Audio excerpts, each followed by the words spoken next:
बेचारी भीड़ में आ नहीं पाती, तुम लोग इनको भी नहीं होने दिए, मैं इसको मैं एक्सेप्ट नहीं, तुम लोग ठीक हो ना, मैं जा रहा हूँ, ठीक है, अपना ख्याल रखना, जब तक जीवन है ना ये आपके नाम है, ठीक है, जब तक जीवन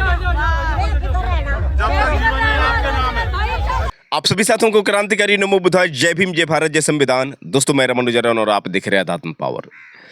साथियों कल 17 अगस्त 2026 था और बता दें साथियों कि कल के दिन भीम आर्मी के संस्थापक, आज़ाद समाज पार्टी के राष्ट्रीय अध्यक्ष वनगना सांसद चंद्रशेखर आज़ाद उत्तराखंड के हरिद्वार जिला के झबरेड़ा विधानसभा क्षेत्र में पहुंचे थे। बता दें साथियों कि चंद्रशेखर आज़ाद के एक आवाज़ पर लाखों का जनसैलाब देखने को मिला और साथियों ये जनसैलाब तिरंगे के सम्मान में। बता दें साथियों कि जिस तरह से चंद्रशेखर आज़ाद ने देखा कि किस तरह से भाजपा द्वारा तिरंगे का अपमान किया जा रहा है, कैसे तमाम बीजेपी कार्यकर्ताओं द्वारा तिरंगे की जगह पर उनके जो कार्यकर्ता हैं भारतीय जनता पार्टी के झंडे को फहरा रहे थे, उसको लेकर चंद्रशेखर आज़ाद को लगा कि अब जो है कहीं ना कहीं ये सरकार जो भाजपा सरकार है, मनवादी सरकार, इसने साबित कर दिया है कि तिरंगा इनकी पसंद नहीं है, बल्कि इनकी पसंद उनकी पार्टी का झंडा है, भगवा झंडा इनको पसंद है। लेकिन साथियों चंद्रशेखर आज़ाद ने यह साबित कर दिया कि हम तिरंगे के लिए कुछ भी कर सकते हैं। बता दें साथियों कि कल के दिन जब चंद्रशेखर आज़ाद की तिरंगा यात्रा निकली तो उनके पीछे लाखों का जनसैलाब देखने को मिला। साथियों आप देख सकते हैं इस वीडियो में कैसे चंद्रशेखर आज़ाद जब तिरंगा यात्रा लेकर निकले थे तो उनके आगे और पीछे किस तरह से लोगों की भीड़ नजर आई। और बता दें साथियों कि सिर्फ युवाओं की भीड़ नहीं थी, उस भीड़ में महिलाएं भी थी, बच्चे भी थे, बुजुर्ग थे, नौजवान थे। तो कुल मिलाकर साथियों चंद्रशेखर आज़ाद ने साबित कर दिया कि उनके प्रति दीवानगी जो है सिर्फ उत्तर प्रदेश में नहीं है, बल्कि देश भर के अन्य राज्यों में है। उत्तराखंड में जिस तरह से चंद्रशेखर आज़ाद के पीछे लाखों का जनसैलाब चला, साथियों उसको लेकर भीम आर्मी के संस्थापक, आज़ाद समाज पार्टी के राष्ट्रीय अध्यक्ष वनगना सांसद चंद्रशेखर आज़ाद ने अपने फेसबुक अकाउंट पर पोस्ट किया और सभी साथियों को धन्यवाद दिया। यहाँ तक कि उत्तराखंड के हरिद्वार जिले के विधानसभा क्षेत्र के झबरेड़ा के तमाम लोगों को उन्होंने धन्यवाद दिया। उन्होंने अपने फेसबुक अकाउंट पर पोस्ट करते हुए लिखा, तो साथियों आप देख सकते हैं चंद्रशेखर आज़ाद जिन्होंने पोस्ट करते हुए लिखा कि देश की एकता, संविधान और सामाजिक न्याय के मूल्यों को मजबूत करने के उद्देश्य से आज विधानसभा झबरेड़ा जिला हरिद्वार में तिरंगा यात्रा निकाली गई। तिरंगा यात्रा में बड़ी संख्या में लोगों ने उत्साहपूर्वक भाग लेकर देश की एकता, संविधान और सामाजिक न्याय के प्रति अपनी प्रतिबद्धता व्यक्त की। इस यात्रा को सफल बनाने के लिए उपस्थित सभी साथियों, कार्यकर्ताओं और सम्मानित क्षेत्रवासियों का हृदय से आभार। तिरंगे की शान और सामाजिक न्याय के सम्मान के लिए हमारा संघर्ष और संकल्प निरंतर जारी रहेगा। जय भीम, जय भारत। तो साथियों यहाँ पर चंद्रशेखर आज़ाद ने पोस्ट करते हुए सभी को साधुवाद दिया, धन्यवाद दिया और उन्होंने कहा कि तिरंगे के सम्मान में और सामाजिक न्याय के लिए उनका प्रयास निरंतर जारी रहेगा। बता दें साथियों कि चंद्रशेखर आज़ाद की जब तिरंगा यात्रा निकल पड़ी थी उस दौरान लोग उनका इंतज़ार कर रहे थे। महिलाएं हों, पुरुष हों, बच्चे हों, सभी लोगों के हाथों में पुष्प थे। जब चंद्रशेखर आज़ाद झबरेड़ा विधानसभा क्षेत्र की गलियों से निकल रहे थे तो तमाम महिलाएं उनके ऊपर पुष्प बरसा रही थी।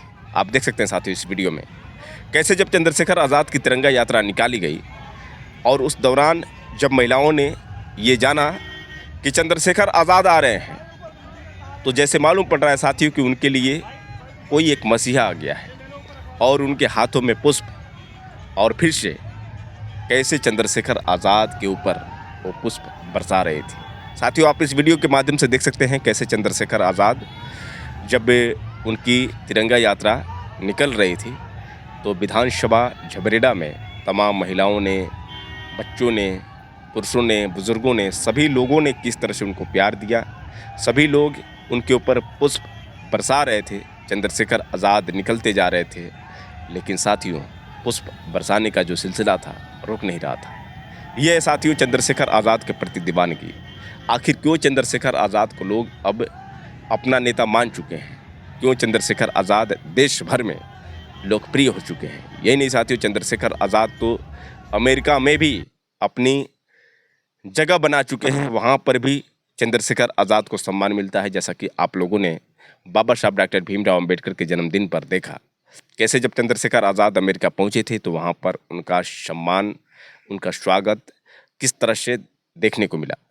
तो साथियों, चंद्रशेखर आज़ाद की लोकप्रियता ऐसे ही नहीं बढ़ रही है, क्योंकि चंद्रशेखर आज़ाद एकमात्र ऐसे सांसद हैं, एकमात्र ऐसे बहुजनों की आवाज़ हैं जो लगातार बहुजनों की आवाज़ उठाते रहे हैं। उनके ट्वीट के माध्यम से साथियों आपको बता दें कि हर एक जानकारी मिलती रहती है। चंद्रशेखर आज़ाद ने कल एक ऐसा पोस्ट किया जिस पोस्ट को आपको सुनना चाहिए।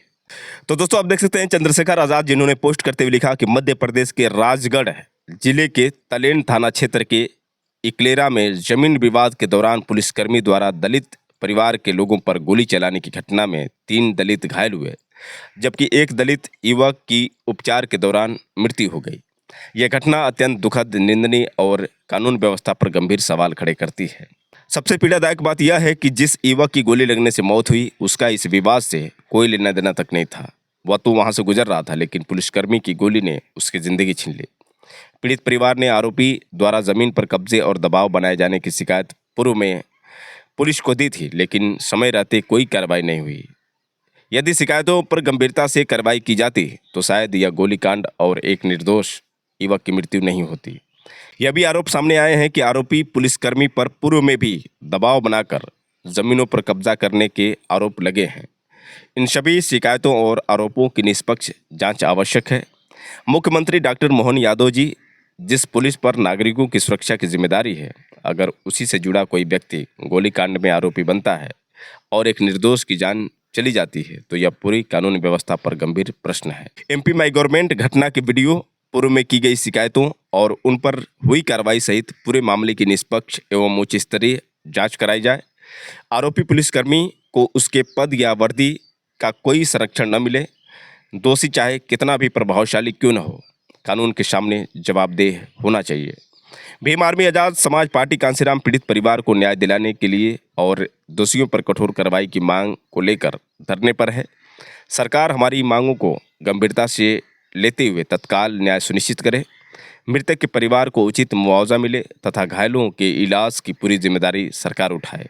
हमारी गहरी संवेदनाएं मृतक युवक के परिवार के साथ है। इस असीम दुख की घड़ी में प्रकृति उन्हें पीड़ा सहने की शक्ति प्रदान करे, साथ ही घायलों के शीघ्र स्वस्थ होने की कामना करता हूं। तो साथियों, यहाँ पर चंद्रशेखर आज़ाद ने कानून व्यवस्था पर सवाल खड़ा किया है, क्योंकि सरकार उन तमाम आरोपियों को संरक्षण दे रही है जो खुलेआम गुंडागर्दी कर रहे हैं। साथियों, सिर्फ मध्य प्रदेश की बात नहीं है, उत्तर प्रदेश, जहाँ जहाँ भाजपा की सरकार है साथियों, आप लोग देख रहे हैं। सोचिए साथियों, पुलिसकर्मी जिनकी जिम्मेदारी यह होती है कि वह नागरिकों को सुरक्षा दे, लेकिन वही पुलिसकर्मी किस तरह से गोली चला रहे हैं और गोली चलाने के दौरान एक दलित युवक की मौत हो जाती है। अब सोचिए साथियों कि किस प्रकार की शासन व्यवस्था है। और चंद्रशेखर आज़ाद हमेशा जब भी किसी भी प्रकार का अत्याचार होता है तो वह आवाज़ उठाते रहते हैं। बता दें साथियों कि लखनऊ में छात्राओं के साथ जिस तरह से अन्याय हो रहा है, जिन अल्फा के जो बच्चे सरकारी स्कूलों में जिस तरह से देखने को मिल रहा है कि किस तरह से सरकारी स्कूलों में शौचालय नहीं है, सरकारी स्कूलों में खाने की जो व्यवस्था है कहीं ना कहीं किस तरह से सरकार दे रही है, इन तमाम मुद्दों को लेकर चंद्रशेखर आज़ाद आवाज़ उठा रहे हैं। बता दें साथियों कि लखनऊ के पारा स्थित जयप्रकाश नारायण सर्वोदय विद्यालय की छात्राओं ने सुबह 6 बजे से ही मूसलाधार बारिश में आंदोलन किया और सरकार से उनकी कुछ मांगे थी, जिसको लेकर साथियों आपको बता दें कि चंद्रशेखर आज़ाद ने अपने फेसबुक अकाउंट पर पोस्ट करते हुए लिखा कि लखनऊ के पारा स्थित जयप्रकाश नारायण सर्वोदय विद्यालय की छात्राओं का सुबह 6 बजे से मूसलाधार बारिश के बीच विद्यालय की बदहाल व्यवस्थाओं के खिलाफ सड़क पर उतरना बेहद गंभीर और चिंताजनक है। शिक्षकों की भारी कमी, खराब भोजन और बीमार होने पर समय से इलाज न मिलना सरकार की बदहाल शिक्षा व्यवस्था की पोल खोल रहा है। छात्राओं का आरोप है कि बार बार शिकायत के बावजूद जिम्मेदार अधिकारियों ने कोई ठोस कदम नहीं उठाया। भीम आर्मी आज़ाद समाज पार्टी कांसीराम ने शिक्षा व्यवस्था की बदहाली को लेकर सड़क से लेकर संसद तक लगातार आवाज़ उठाकर बार बार सरकारों को चेताया था, लेकिन बुलडोजर के माध्यम से तुष्टीकरण की राजनीति करने वाली भाजपा के नेतृत्व वाली एनडीए सरकारों ने हमारी बात पर कोई ध्यान नहीं दिया। और आज हालात यह है कि उन्होंने न केवल शिक्षा व्यवस्था को बल्कि पूरी व्यवस्था को ही बुलडोज कर दिया है। इसी का परिणाम है कि जिस उम्र में जेन अल्फा बच्चों के हाथों में खिलौने, किताबें और सपने होने चाहिए थे, आज उसी उम्र में वे अपने भविष्य और शिक्षा के अधिकार के लिए सड़क पर लड़ने को मजबूर हैं। जियो जेन अल्फा। तो साथियों, यहाँ पर जेन अल्फा बच्चों के लिए चंद्रशेखर आज़ाद ने किस तरह से सरकार को घेरा है, वही साथियों आपको बता दें कि चंद्रशेखर आज़ाद ने एक और पोस्ट किया था, जिस पोस्ट को आपको सुनना चाहिए।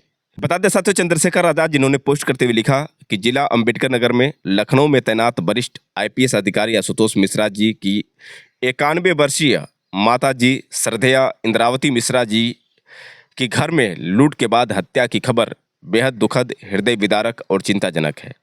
एक वरिष्ठ IPS अधिकारी की बुजुर्ग माता जी का अपने ही घर में इस तरह से निर्मम हत्या का शिकार होना प्रदेश की कानून व्यवस्था पर गंभीर सवाल खड़े करता है।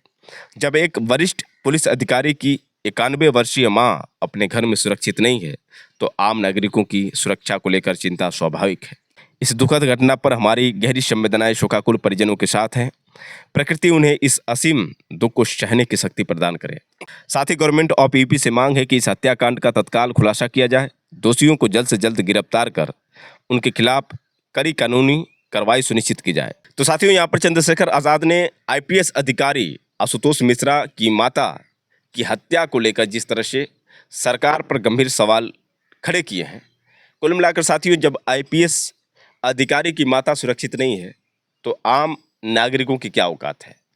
तो ये जीरो टॉलरेंस वाली सरकार जो ये दावा करती है कि अपराधी अगर अपराध करता है तो अगले चौराहे पर उसे यमराज मिलेंगे, तो साथियों, अगर बात इनकी होगी तो यमराज खड़े नजर आएंगे, लेकिन बात किसी अन्य जाति की होगी तो फिर यमराज इनके सो जाते हैं या छुट्टी पर चले जाते हैं। चंद्रशेखर आज़ाद ने इस बात को बार बार कहा है। तो साथियों, आप समझ सकते हैं कि सरकार किस तरह से अपनी भूमिका निभा रही है, जिसको लेकर चंद्रशेखर आज़ाद लगातार सरकार पर आरोप लगाते रहे हैं। वैसे साथियों, चंद्रशेखर आज़ाद को लेकर आप लोगों की क्या राय है और इन घटनाओं को लेकर आप लोगों की क्या राय है, आप लोग कमेंट करके बताइएगा। और जिस तरह से चंद्रशेखर आज़ाद की तिरंगा यात्रा और तिरंगा यात्रा में उनके प्रति जो दीवानगी देखने को मिली, इसको लेकर साथियों आप लोग की क्या राय है, आप लोग ज़रूर कमेंट करके बताइएगा। और साथियों, हो सके तो इस वीडियो को ज़्यादा से ज़्यादा शेयर करिएगा। फिर मिलेंगे अगले वीडियो के साथ, तब तक के लिए क्रांतिकारी नमो बुद्धाय। जय भीम।